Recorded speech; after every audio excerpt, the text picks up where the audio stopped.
Hello. Happy Sunday Eve. Isn't it funny how your mind works?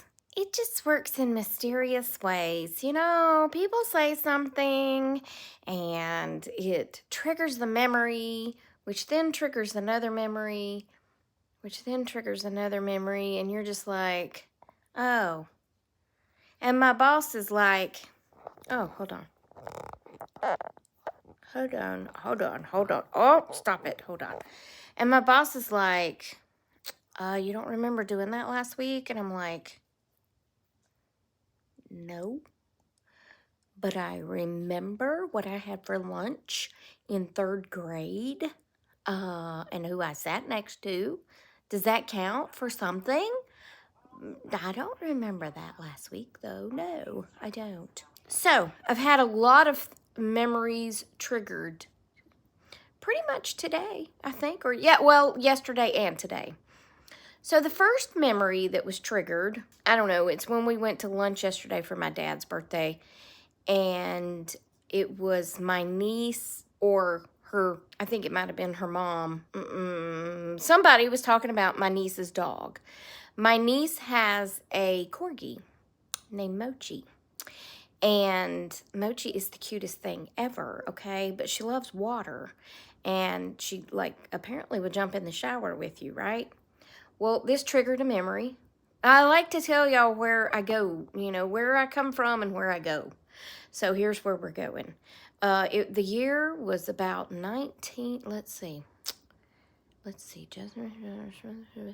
probably about 1985, okay? And Justin was about 3-ish. He was talking, but it wasn't great. And they were going to Hawaii. Now, these two stories go together. So he was planning for his trip. He wasn't planning anything. He was like 3 years old. But they were planning for their trip to Hawaii. And they were talking to him about the trip to Hawaii, preparing him, okay?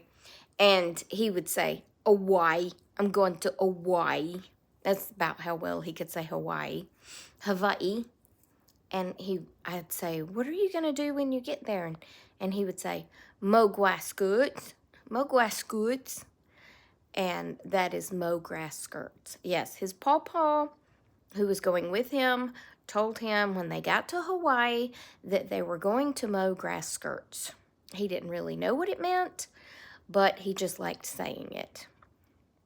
On that trip, when they went to Hawaii, we kept their dog, Tiger, who was a red dachshund. That dog absolutely loved his tennis balls, okay?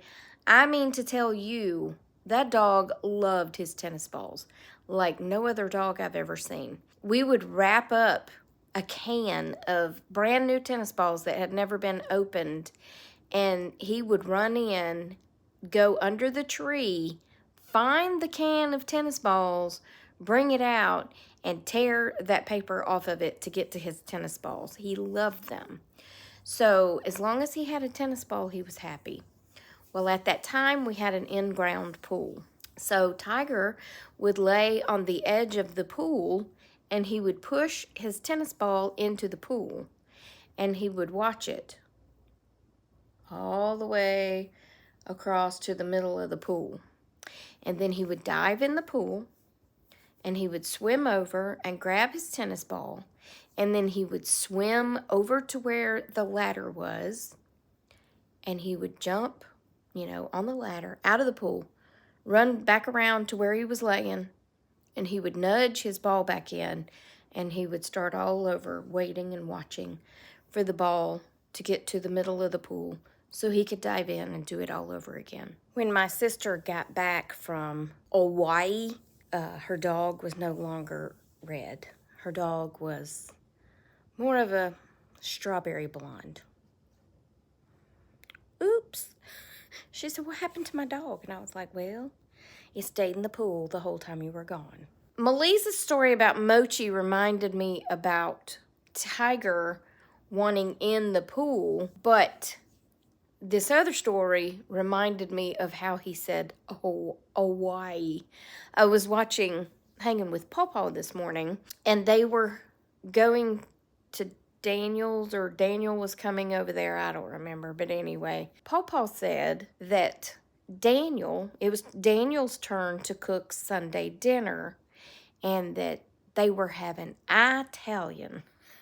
And and that reminded me of my family members saying Italian, okay? Italian. They knew it was Italy. It wasn't pronounced idly, but for some reason they pronounced Italian. Italian. It was Italian. I don't know. I guess that's a southern thing. Hanging with Pawpaw's in Texas, so it's all the South, whatever. Okay, well, this last memory, it really triggered some deep-rooted memories here. But one of you in the comments, and I apologize that I don't remember who it was, but you posted a TikTok for me to watch, and it was about, I can't hardly pick it up, castor oil. Yes. Okay. Oh!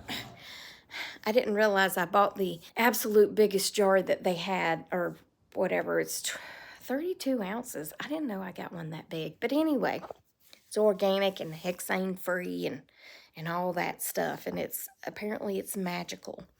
But the TikTok said that castor oil has many uses. And she said, I'm not talking about you ingesting the castor oil, because castor oil can be very healing when used topically, but it can tear you up taking internally, okay? So one story about castor oil is that's kind of how I ended up in this world. My mom said I was due around, the week of Thanksgiving. Now, who knows when that was in 1964? I'm sure I could look it up. But anyway, I wasn't born until December 7th. So right about December 7th, she was about to lose her mind because she wanted to deliver the baby. I was her fourth and last, and she was ready to get that beast out of her, okay? So she drank castor oil. Now, I don't know how much she drank, but somebody told her if she drank castor oil, it would cause her to go into labor. Well, it did. Yes. And apparently it was supposed to help. It was supposed to help slide me right on out. However, they didn't account for the fact that I was 9 pounds 5 ounces laid up in there. Running late. Yes, I apparently just laid in there and got fat, and I refused to come out. It was warm. Do you blame me? But anyway, my mom was so sick for 2 days that she didn't even get to really hold me because the castor oil about did her in. Yeah, she was very, very sick. That's one castor oil story. The second castor oil story is when I was older. I would say I was very old, like the age of 10-ish. And I don't know what I had on my inner thigh region, but I had some sort of bumps, some sort of rash, okay? And every night when I would get my bath, I would take castor oil and I would rub it between my thighs on that rash. Now, as a 10-year-old, I didn't really understand how much is too much, So, apparently, I really greased them things up. Yes. Now, the problem with this was we were in Florida at my cousin's house, my uncle's house. And the problem with that was they had a formal living room with one of those, I believe it was a Duncan Fife sofa. That's what I'm assuming because it was one of them fancy ones, I had on a pair of pajamas that were shorts, and see, my memory. They had that little elastic that gathered around the top, you know, like we used to wear. And then this little baby doll type top. I don't know. I don't know why I remember all this stuff, but I apparently had slathered my inner thigh region up with the castor oil, and then I went into the fancy living room, den, whatever room, with my mom and my aunt, and I sat down on that Duncan Fife or whatever kind of couch it was, and my mom kept like making all these head movements and eye movements, and I was just sitting there watching her like, what is she saying? I don't know what she's saying. I've never been really good at watching people across the room trying to talk to me without making sounds or actually going, get up. I've never been real good at that. Don't be blinking and mouthing words to me because I'm not good at it. I'm not. You ask anybody that's ever worked with me. Now, if you make a little sound, like when me and Mitzi worked together, or when me and Trina worked together, or when me and Lisa worked together, we could go, and the other one would go, mm-hmm. Like we always knew what the other one meant by that, So, yeah, those are good. Those are audible sounds. These, I don't know what you're saying. I have no clue, and I'll just sit there and stare at you, which is what I did to my mother, not realizing that the castor oil that was between my thighs was dripping on that Duncan Five. And when I got up, there was little half moons where my little thighs had been of grease, of castor oil. Anyway, but the good news about castor oil is the TikTok that was sent to me said that it has all kinds of healing power and it would help with plantar fasciitis. Now, they said to create a compress with like compress material, like gauze, and then some sort of plastic or something, and you would put it where the bone spur is and leave it, and it would get rid of bone spurs. They said that people who have bone spurs in their knees could rub it on their knees, and if you have cysts or lumps, it'll help take care of that. But it also said to put it on your eyelashes, and it helps your eyelashes thicken and become healthy, and I don't know. Anyway, so I bought some, obviously. I bought the biggest thing I could find on the Amazons, but they did say make sure it's organic and hexane free, and that the only ingredient is castor oil, because you don't want one that's been mixed with other things. So I went to YouTube and looked up, uses for castor oil, and there's all kinds of videos on there about what you can use it for, and a lot of people said they use it for like fibroid cyst and like their monthly cycles, and you can like rub it on there and lay a cloth over it with like a heating pad, and it seeps in. And then they used it for cough if you mix it with menthol and rub it on your chest. It's a carrier oil that helps whatever product seep into your skin or something. I don't know. But all I know is I'm rubbing it on my foot. My foot's been doing much better, but every now and then I start having a little bit of pain again. But I thought, you know what? I mean, it's got to be good for your feet anyway. So I'm just rubbing it in my feet right now. And then I went to the salon today to get my nails painted. I cannot wear red nail polish. I cannot, because every time I wear red nail polish, I break a nail, okay? And that is the nail that I broke. So I told her, I said, look, we got to get this red off of me because they feel weak. My nails feel weak. So I went and she took all the red off and we painted them blue. And I got to wait, several weeks for that one to grow back.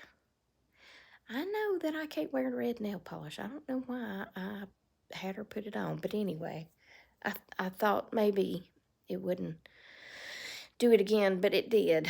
So, but while I was there, she said, you've got a credit for where you can buy, I got something in my eye, where you can buy like a product and get $13 off. I was like, oh, okay. Well, I like all that repassage stuff that they sell. And I said, well, let's go out there and look at the reposage because they sell all kinds of stuff, hair care and skin care and, you know, all that stuff. Well, they had some mascara. And y'all know I already have trouble wearing mascara because I get styes in my eyes. That rhymes every time. But anyway, this mascara, wouldn't you know it, has castor oil in it. What? I was like, huh, what? Is it, what? Where? Everywhere I go, I got castor oil. Except between my thighs. I don't have it between my thighs anymore. It's all on Aunt Shirley's Duncan 5 sofa. Anyway, so yeah, I got the mascara with my little bonus. I mean, I had to put a few dollars with it because it was a little more than $13. But yeah, I mean, I was like, hey, if I'm going to get a sty, I might as well get one from wearing mascara with castor oil in it, right? So anyway, go out and get you some castor oil, hexane-free, organic. Yeah, go out and get you some of that. But yeah, that's how my mind works. She talked about her dog getting in the tub, which took me back to 1985 when their dachshund used to jump in the pool, to Italian leading me to Hawaii. Hawaii. Well, Justin said Hawaii, and Mama Nim said Hawaii. It was Hawaii. They're going to Hawaii. So, how are you? Hawaii. Anyway, that's all I got for you. Hope you enjoyed this little weird, random, rambling video. And that's it for now. I will talk to you on the next Tracy Tries. Remember, I love you. Jesus loves you. Hope he's coming back soon. Okay, goodbye. Goodbye. Goodbye. Goodbye.